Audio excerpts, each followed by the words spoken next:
Okay, picture this. One of the most luxurious, historic hotels in all of America. We're talking presidents, celebrities, the super rich. It's that kind of place. Now, what if I told you that for 30 solid years, this fancy resort was hiding one of the country's biggest, darkest secrets? A massive, fully stocked bunker built to save the entire U.S. Congress from the end of the world. Yeah, this is an incredible true story, so let's get right into it. So for literally decades, you had guests at the super fancy Greenbrier Resort sipping cocktails, playing golf, living the high life.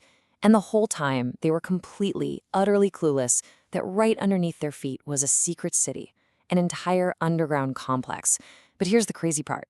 Some of the staff, they were in on it. They knew they were living and working on top of a government doomsday bunker. All right, Section 1, a secret exposed. So, how did a 30-year-old doomsday plan get its cover blown by a single newspaper article? Well, think about it. For 30 years, this secret held strong. I mean, it survived the Cuban Missile Crisis, Watergate, all the peaks of Cold War paranoia. It was totally locked down. But then, one day, bam, everything changed. The date was May 31st, 1992. And on that day, a Cold War secret became front-page news. The Washington Post drops this bombshell article by an investigative reporter named Ted Gupp. Now, this guy had been chasing whispers, digging through declassified files, basically piecing together this giant puzzle for months. And what he found was about to expose one of the government's most tightly held secrets. And the details in this article were just absolutely mind-blowing. We're not talking about some dusty old fallout shelter in a basement, no way.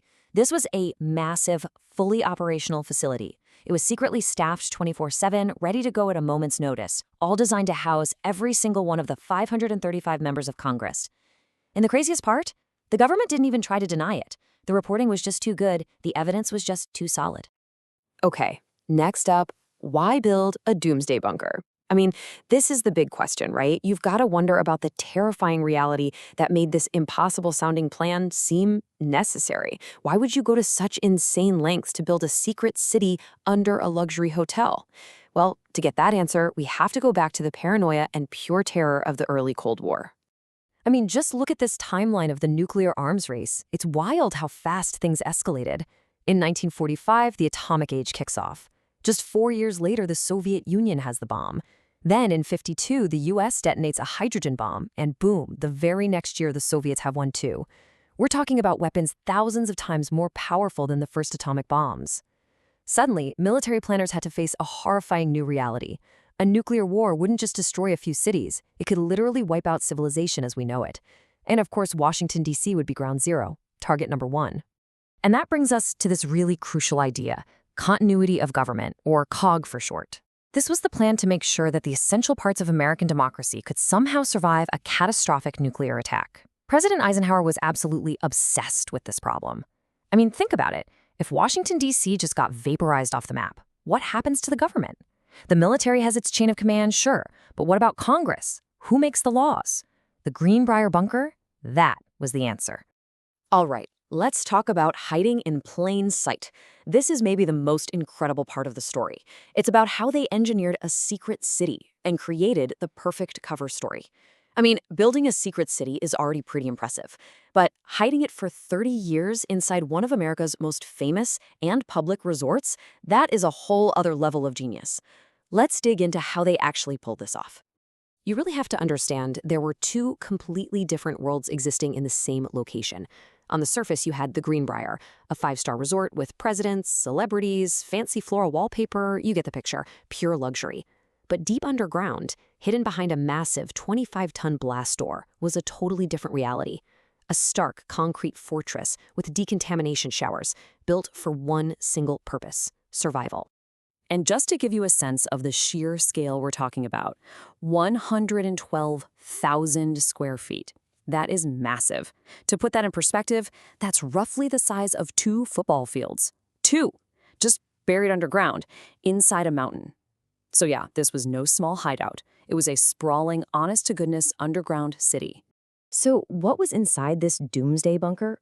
pretty much everything you could possibly need. It had two huge legislative chambers for the House and the Senate. It had dormitories with over 1,100 bunk beds. It had its own power plant and gigantic water tanks, a medical clinic, even a TV and radio broadcast studios so they could talk to whatever was left of the country. It was completely self-sufficient. They literally built replica chambers so Congress could keep passing laws even after the apocalypse. It's just wild to think about.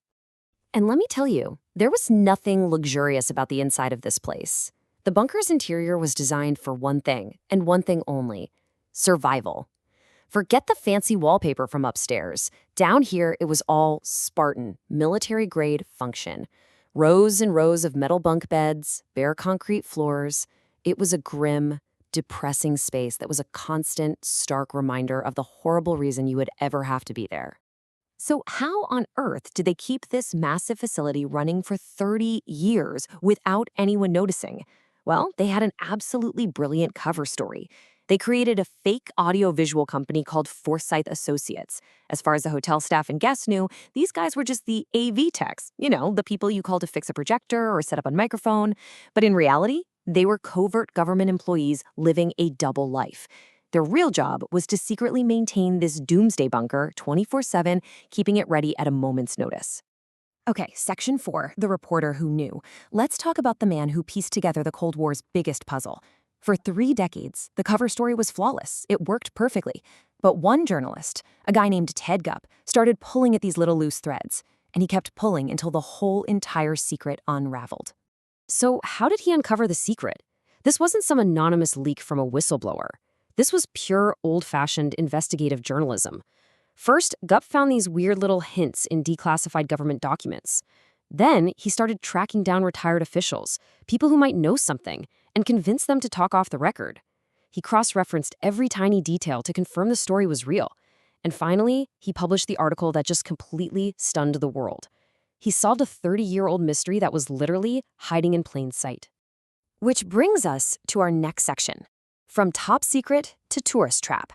I mean, what happens when a doomsday bunker becomes a tourist attraction? Because the second that newspaper article hit the stands, the bunker's life as a top secret facility was over. You just can't put a secret that big back in the box. Yeah, a secret known to the world is, well, it's not a secret anymore, is it? It's a simple, unavoidable truth. Once the location was published for everyone to read, its value as a secret hideout for Congress was completely gone. The government really had no other choice. They had to shut it down. And this transformation happened incredibly fast. In May of '92, the secret is exposed. By the end of that same year, the bunker is officially decommissioned. And then, get this, by 1995, in one of the most bizarre twists you can imagine, the bunker opens for public tours. The very same government agents whose job it was to maintain the secret were now giving tours of the place, telling its story to busloads of tourists. You just can't make this stuff up. So the Greenbrier bunker is public knowledge now, but it does leave you with a pretty chilling question, doesn't it? What other secrets are still being kept today? We only know about this place because a reporter exposed it. But that continuity of government planning, that never stopped. It's still happening somewhere in the shadows. And it just makes you wonder, what other secret bunkers, what other doomsday plans are out there right now, just waiting for a day that we all hope never, ever comes?